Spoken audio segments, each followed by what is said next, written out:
Hola, ¿qué tal estáis? Bienvenidos a vuestro canal Espiritualidad Práctica. Hoy estudiaremos el capítulo 20 de Apocalipsis. Hasta el momento hemos visto guerras y tribulación en la tierra, juicios y plagas y la segunda venida de Cristo en la batalla de Armagedón.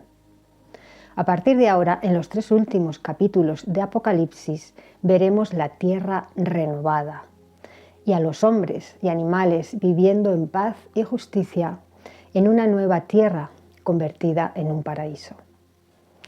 Estos 3 últimos capítulos hablan sobre el reinado milenial de Cristo y la Nueva Jerusalén. La conexión con estos capítulos de Apocalipsis la veremos en el libro de Isaías.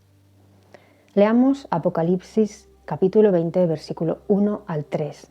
Dice: Y vi a un ángel que descendía del cielo con la llave del abismo y una gran cadena en la mano, y prendió al dragón, la serpiente original, que es llamado Diablo y Satanás, y lo ató por 1000 años y lo arrojó al abismo, y lo cerró y lo selló sobre él, para que no extraviara más a las naciones hasta que se terminaran los 1000 años.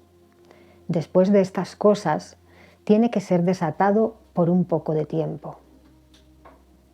Empieza el reinado milenial y Cristo lo primero que hace es dar la orden a un ángel para que ate a Satanás y lo arroje a las profundidades del abismo y selle el lugar para que no pueda escapar.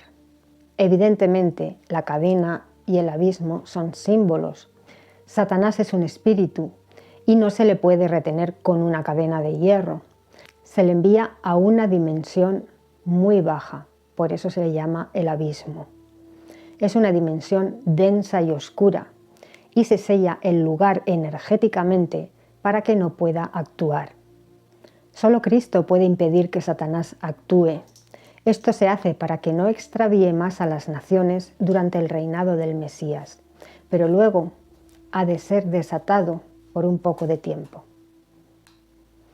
Y preguntaréis, ¿y si ya estaba todo en orden, la gente viviendo en perfecta felicidad en un paraíso?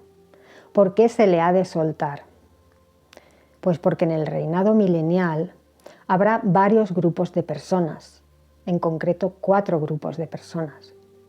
Por una parte está Cristo y su esposa, los 144.000 que murieron mártires a causa de la palabra.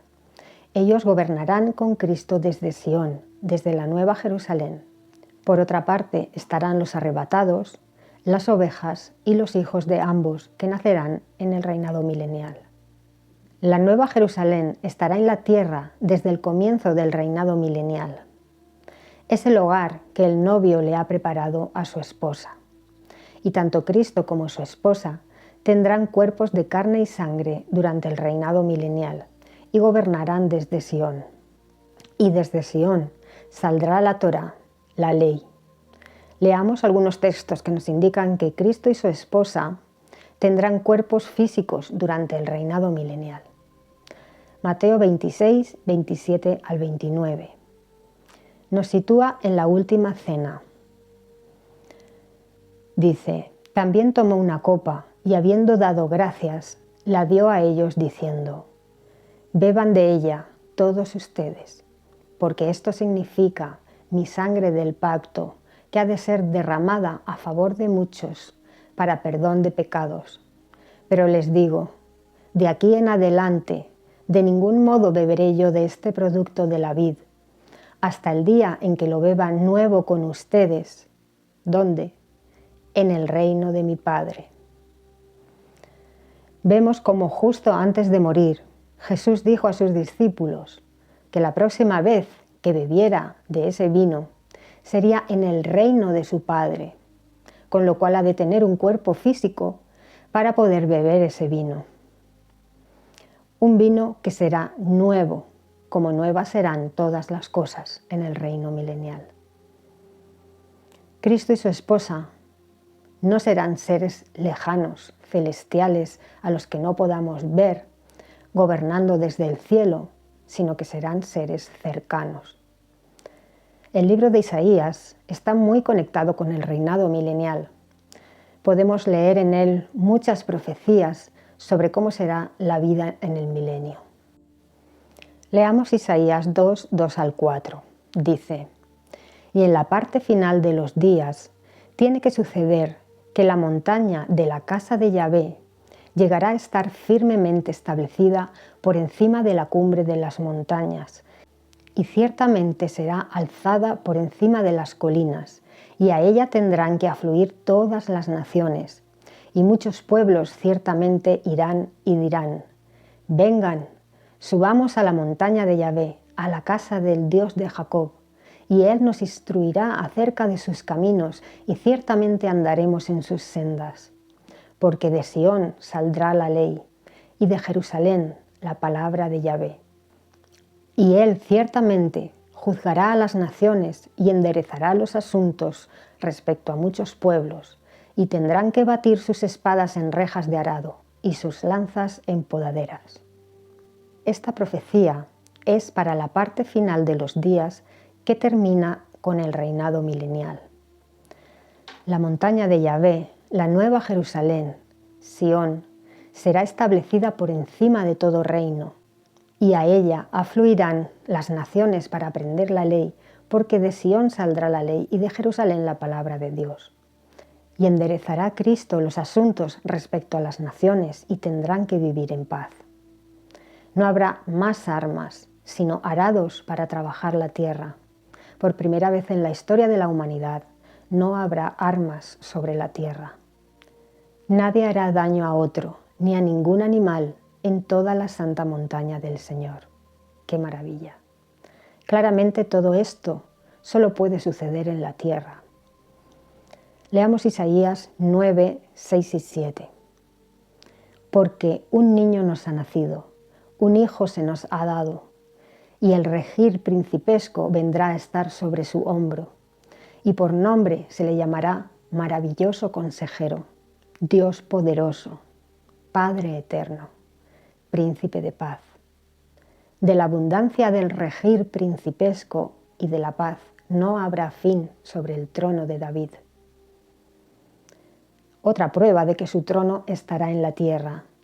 Dice que de la paz no habrá fin sobre el trono de David. ¿Dónde reinó David? En la tierra, en Jerusalén. Otro de los grupos que vivirá en el reinado milenial será el de los arrebatados.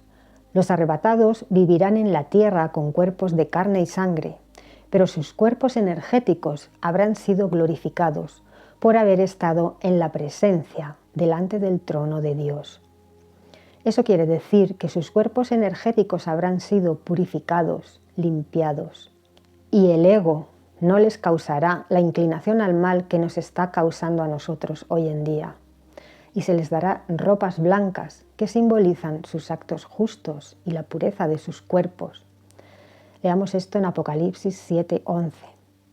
Después de estas cosas vi y miren, una gran muchedumbre que ningún hombre podía contar, de todas las naciones y tribus y pueblos y lenguas, de pie delante del trono y delante del Cordero, vestidos de largas ropas blancas, y había ramas de palmera en sus manos, y siguen clamando con voz fuerte y dicen: la salvación se la debemos a nuestro Dios, que está sentado en el trono, y al Cordero.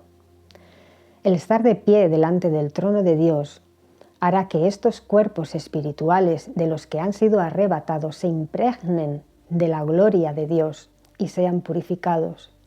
Luego volverán a la tierra con nuevos cuerpos de carne y sangre. Pero estas personas tendrán activados todos los dones y capacidades que están desactivados en nosotros en la actualidad. La caída del hombre y la mujer tras la expulsión del Edén supuso una caída también en cuanto a capacidades. Parte de nuestro ADN tuvo que ser desactivado al densificarse nuestros cuerpos físicos. Es lo que llamamos el ADN basura. Fueron desactivados dones como la telepatía, un rango de visión más amplio que el actual, capacidad de regeneración y de autosanación más amplia que en la actualidad, gran capacidad de memoria, inteligencia y creatividad. En fin, todos nuestros dones fueron mermados con la caída del ser humano, y nuestros años de vida fueron acortados en tiempos de Noé hasta los 120 años. Adán, por ejemplo, vivió 930 años y Matusalén vivió 969 años. Estos que fueron arrebatados tendrán la capacidad, al igual que los ángeles, de poder usar tanto su forma física, su cuerpo de carne y sangre, como su forma espiritual, al igual que lo hacen nuestros hermanos los ángeles. Tendrán un rango mucho más amplio que nosotros para poder viajar entre dimensiones. Nosotros solo podemos movernos entre la tercera y la cuarta dimensión. En sueños podemos percibir la cuarta dimensión al estar dormido nuestro cuerpo físico, y cuando despertamos, la mayoría de nosotros solo podemos percibir la tercera dimensión, el plano físico. Pero cuando tengamos cuerpos como los que tenían Adán y Eva, una materia muy sutil de alta vibración, todas nuestras capacidades se ampliarán en gran manera. Entre esas capacidades estará el poder utilizar nuestros cuerpos energéticos conscientemente y a voluntad para visitar un amplio rango de dimensiones. Y seguramente podamos disfrutar de muchas capacidades que no nos podemos ni imaginar que son posibles. El tercer grupo que vivirá en el reinado milenial serán las ovejas. Las ovejas son los últimos que serán los primeros. Los últimos en arrepentirse y volverse al camino estrecho, volver al Padre, como el Hijo pródigo, y serán los primeros en heredar la nueva tierra, porque pasarán vivos al reinado milenial. Pero ellos no habrán estado delante del trono de Dios y no han recibido cuerpos espirituales glorificados. Los cuerpos físicos no sé si serán los mismos o serán renovados. Lo que sí dicen las Escrituras es que durante el reinado milenial todavía existirá la enfermedad y la muerte para el que no cumpla la ley. ¿Por qué? Porque los cuerpos de carne y sangre son corruptibles. Existirá el libre albedrío y muchos desobedecerán la ley. Vamos a ver todo esto con textos bíblicos. Leamos primero donde dice que las ovejas serán los últimos en volverse a Dios y servirle y los primeros en heredar la tierra. Leamos Mateo 20, del 1 al 16. Dice: porque el reino de los cielos es semejante a un hombre, un amo de casa, que salió muy de mañana para contratar obreros para su viña. Cuando Jesús habla de contratar obreros para su viña, se refiere a sus siervos, a los que Cristo contrata para trabajar en la viña, es decir, para predicar la palabra aquí en la tierra. Como dice en Mateo 9, 37 y 38 Jesús, cuando veía que las muchedumbres le seguían para escuchar la palabra y ser sanados, dice Jesús: sí, la mies es mucha, pero los obreros son pocos. Por tanto, rueguen al amo de la mies que envíe obreros a su siega. Hemos dicho que los obreros de esta palabra, que el amo contrata para su viña, son los siervos de Cristo predicando la palabra. Sigue diciendo Mateo 22. Cuando hubo convenido con los obreros en un denario al día, los envió a su viña. Este denario es el pago convenido entre el amo y el trabajador, que representa el galardón que Dios dará a sus siervos por su trabajo de predicar la palabra, su fe y su aguante y perseverancia hasta el final. Ese galardón es la vida en el reino de los cielos en la tierra. Eso es lo que representa el denario acordado como pago. Versículo 3. Saliendo también cerca de la hora tercera, vio a otros que estaban desocupados en la plaza del mercado, y a aquellos dijo: ustedes también vayan a la viña, y les daré lo que sea justo. De modo que ellos se fueron. Así vemos como el amo contrató a gente que empezó a trabajar a primera hora de la mañana. Después contrató a gente que empezó a trabajar más tarde, a la hora tercera de la mañana. Y sigamos leyendo el versículo 5.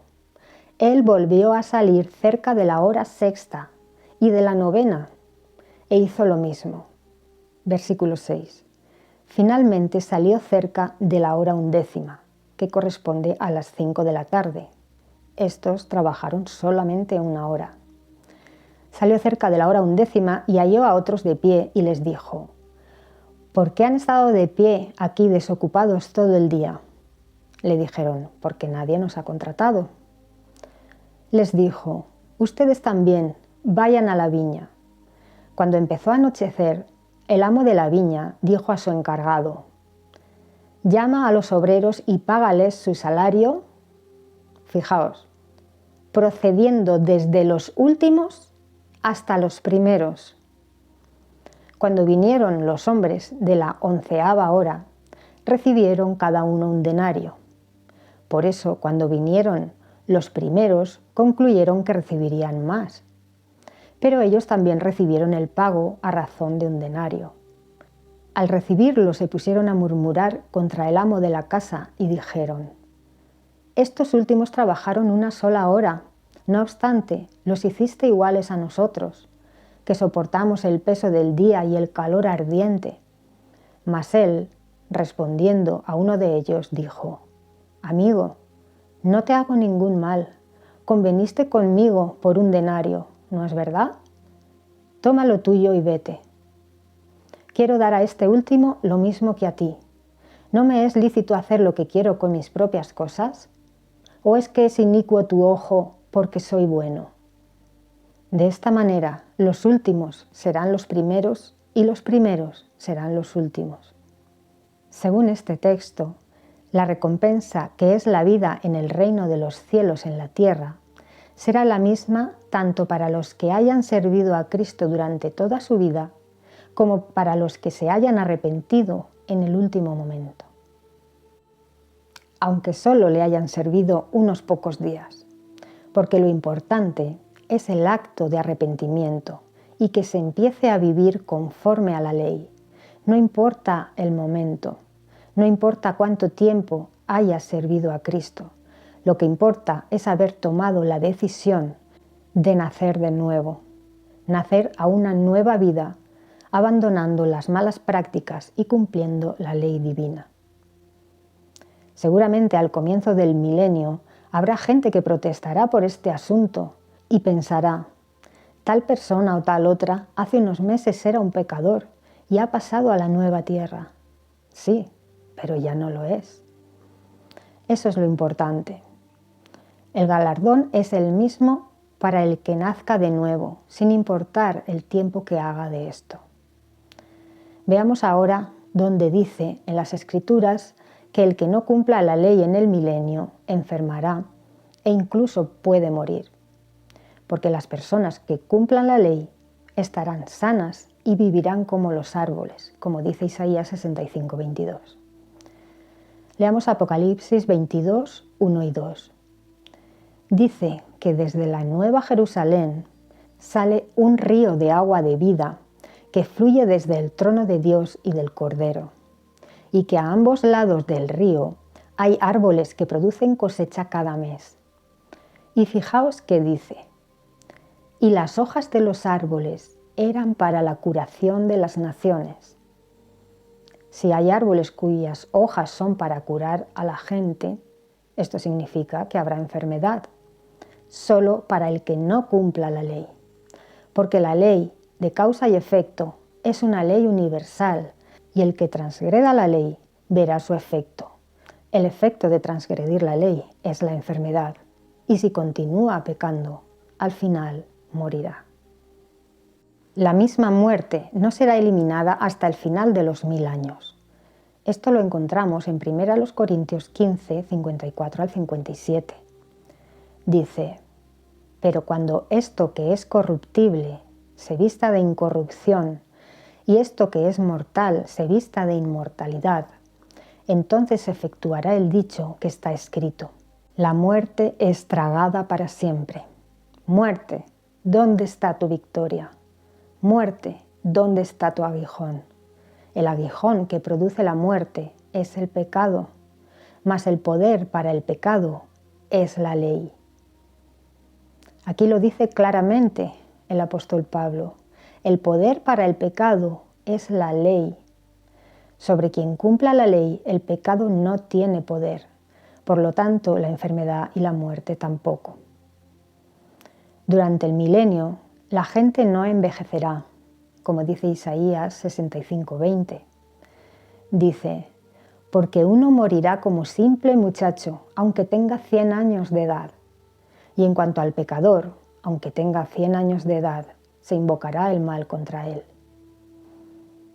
Dice Isaías que viviremos más de 1000 años, como los árboles, si somos fieles a Dios.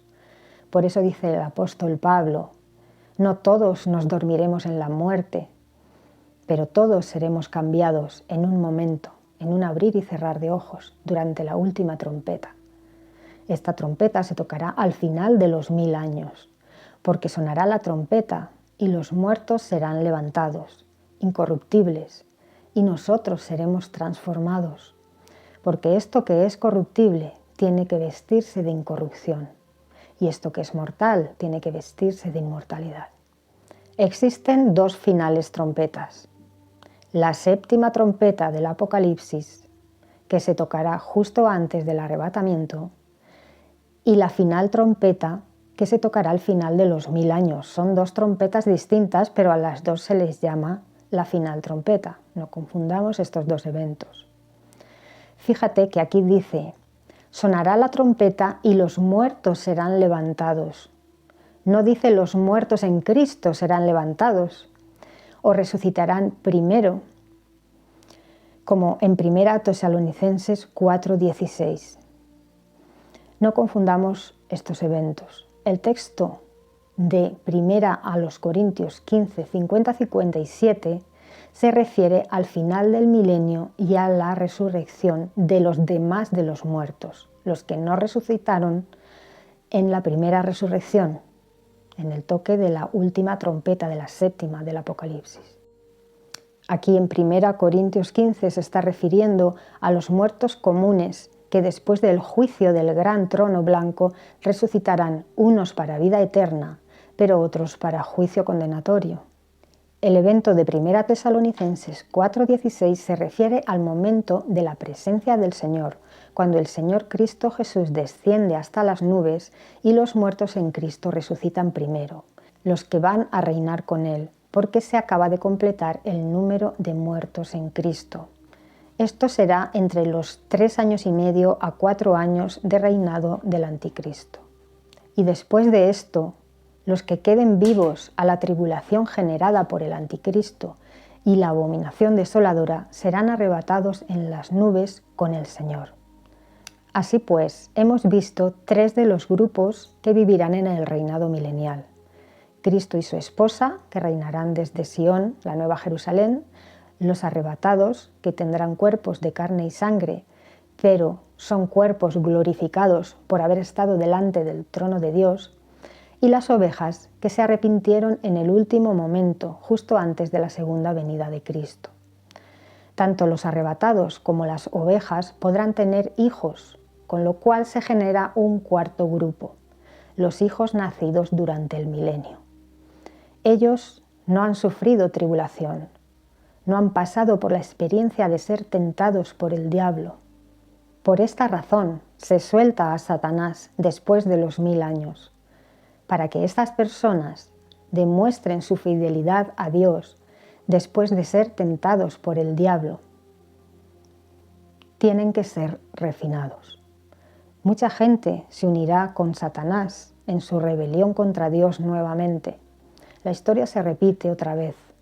Habrá masas de gente de todas las naciones en contra de Dios y de su pueblo.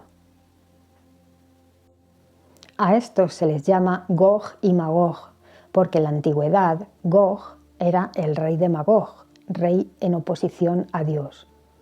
Magog es descrito en Ezequiel 38 y 39, y eran pueblos en oposición a Dios en la zona en que ahora corresponde a Rusia, en la parte del norte del mar Caspio. Pero el significado aquí se refiere simplemente a un conjunto de naciones en oposición a Dios y aliados con Satanás, que quieren hacer la guerra contra Cristo de nuevo, como en el fin de los días. El diablo quiere vengarse, tomarse la revancha, repetir ese ataque que se lidió en el valle de Ar-Megido. Ahora, después del milenio, el anticristo y el falso profeta ya no están, pero Satanás y sus naciones aliadas sí. Entonces el Señor enviará fuego del cielo y los consumirá a todos.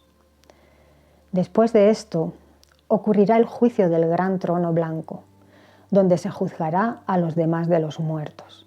Los que no resucitaron en la primera resurrección antes de la venida de Cristo Jesús, resucitan ahora después de los 1000 años de reinado de Cristo. Con este juicio concluye la selección de personas que formará el pueblo de Dios. Los que tuvieron un juicio de condenación padecerán la muerte segunda. ¿Por qué se llama la muerte segunda? Porque ellos ya murieron una vez y al ser arrojados al lago de fuego, murieron por segunda vez. Es la muerte segunda. Los que queden vivos al cumplirse los 1000 años de reinado de Cristo, como dice 1 Corintios 15:52, serán transformados de cuerpos mortales de carne y sangre a cuerpos inmortales espirituales. Esto ocurre después del juicio del gran trono blanco y la resurrección de los muertos. Leamos de nuevo 1 Corintios 15, 51 y 52. He aquí, os digo un misterio, que no todos dormiremos en la muerte, pero todos seremos transformados en un momento, en un abrir y cerrar de ojos, a la final trompeta, porque se tocará la trompeta y los muertos serán levantados incorruptibles y nosotros seremos transformados. Imaginaos, esas personas que serán transformadas, que queden vivas después de los 1000 años, como dijo Jesús, no morirán jamás. Las ovejas, por ejemplo, han pasado vivas a la nueva tierra. Si han seguido fieles a Cristo durante los 1000 años y han vivido como los árboles más de 1000 años, ahora han sido transformadas a cuerpos espirituales sin ver la muerte. Esas personas no han muerto jamás. Hasta aquí el estudio de hoy. Espero que os haya sido útil la información. Os dejo toda la simbología en el desplegable del vídeo. Hasta la segunda parte de este mismo capítulo 20 de Apocalipsis. Un abrazo. Chao.